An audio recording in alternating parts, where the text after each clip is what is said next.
Hello. आज हम पढ़ने वाले हैं chapter nursing management of patient with communicable disease का टॉपिक डायरिया।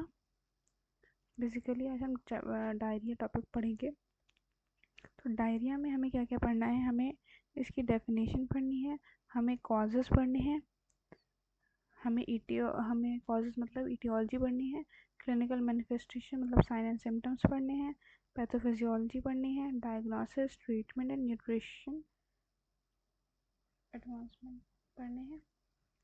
उसके बाद हम पढ़ेंगे, देखो डायरिया जो होती है उसकी डेफिनेशन है passage of loose and watery stools 2 or 3 or more times in a day। ठीक, मतलब बेसिकली 2 से 3 बार अगर लूज मोशन हो रहे हैं तो हम उसको डायरिया कह देते हैं। और ये कहाँ पे सबसे ज़्यादा मैटर करता है? It is a major cause of dehydration and remains one of the leading cause of illness and death in children under 5 years of age। Basically 5 साल से छोटे बच्चे जो होते हैं उनको ये बहुत ज़्यादा अफेक्ट करता है। ईटियोलॉजी देखते हैं, कॉजेज़ क्या क्या होते हैं। देखो, इन्फेक्शियस कॉजेज़ होते हैं और दूसरा होता है non infectious causes. Infectious causes में आता है bacteria, viruses and parasites. Bacteria कौन कौन से? E coli and vibrio cholera. और वायरस में आता है रोटा वायरस। पैरासाइट्स में आता है एंटामीबा हिस्टोलिटिका। नॉन इन्फेक्शियस में क्या आएगा? फूड इंटॉलरेंस, मतलब किसी इंसान को लैक्टोज इंटॉलरेंस है तो वो दूध अगर पिएगा तो वो डाइजेस्ट नहीं कर पाएगा। फूड पॉइजनिंग हो गई, सर्टेन मेडिकेशन जो उसको सूट नहीं कर रही है, माल एब्जॉर्प्शन के, किसी ने कोई बहुत ज़्यादा हैवी खाना खा लिया, फैटी मतलब बहुत ज़्यादा तेल तेल वाला, तो वो अच्छे से उसको डाइजेस्ट नहीं कर पा रहा है, इस वजह से उसको डायरिया हो जाए। साइन एंड सिम्टम्स देखते हैं। तो साइन एंड सिम्टम्स में आएगा डल वाटरी स्टूल होगा, nausea and vomiting, loss of appetite, thirst होगी, रिड्यूस यूरिन आउटपुट। अब यूरिन आउटपुट क्यों कम हो जाएगा? क्योंकि जब आप वॉमिटिंग भी हो रही है, लूज मोशन भी हो रहे हैं, तो हमारा डिहाइड्रेशन हो जाएगा। डिहाइड्रेशन की वजह से यूरिन आउटपुट भी हो जाएगा। एब्डोमिनल क्रैम्प, पेट में दर्द होगा बहुत ज़्यादा। वेट लॉस हो जाएगा। In extreme cases dry mouth रहेगा क्योंकि डिहाइड्रेशन है। संकिन स्किन, डिहाइड्रेशन की वजह से। और वीकनेस एंड डिजीनेस। अब जब इतना ज़्यादा आप डिहाइड्रेशन भी हो रही है, आप इतना थक गए हो, तो आपकी जो होगी वीकनेस हो जाएगी आपको, और थके थके आप दिखोगे। उसके बाद आता है पैथोफिजियोलॉजी। पैथोफिजियोलॉजी पढ़ेंगे तो सबसे पहले क्या होगा, जो पैथोजन है वो हमारी बॉडी में एंटर करेगा through food and water, food या फिर वाटर, कंटेमिनेटेड वाटर के थ्रू।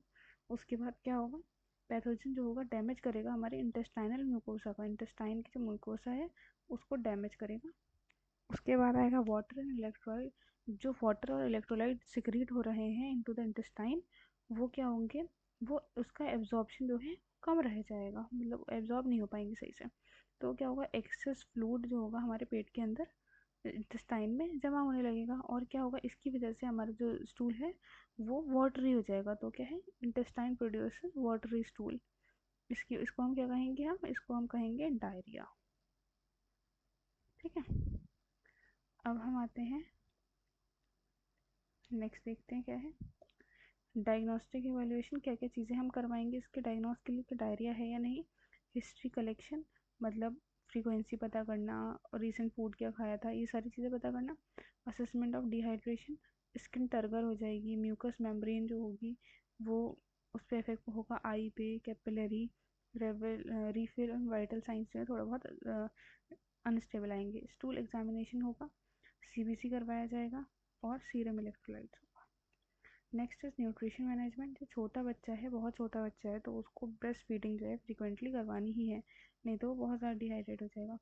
एडिक्वेट फूड इनटेक होना चाहिए, और जो है फूड जो है इजीली डाइजेस्टेबल होना चाहिए, उसमें ज़्यादा चाट पकौड़ी नहीं होना चाहिए, ताकि वो हमारे इंटेस्टाइन जो है इजीली डाइजेस्ट कर पाए उन सब चीज़ों को। जूस वगैरह हो गए, थोड़ा बहुत फ्रूट्स, ये सब चीज़ें खानी चाहिए।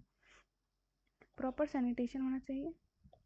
नेक्स्ट आते हैं हमारे पास मेडिकल मैनेजमेंट। क्या क्या करना चाहिए? मेडिकल मैनेजमेंट क्या होंगी, ORS, ठीक है, ORS देना, ताकि जो फ्लूइड है जो कम हो रहा है वो हमारा फ्लूइड और इलेक्ट्रोलाइट बैलेंस हो जाए। इंट्रावेनस इन्फ्यूजन देना, NSRL DNS, ये सारी चीज़ें। जिंक सप्लीमेंट देना खासतौर से चिल्ड्रन में।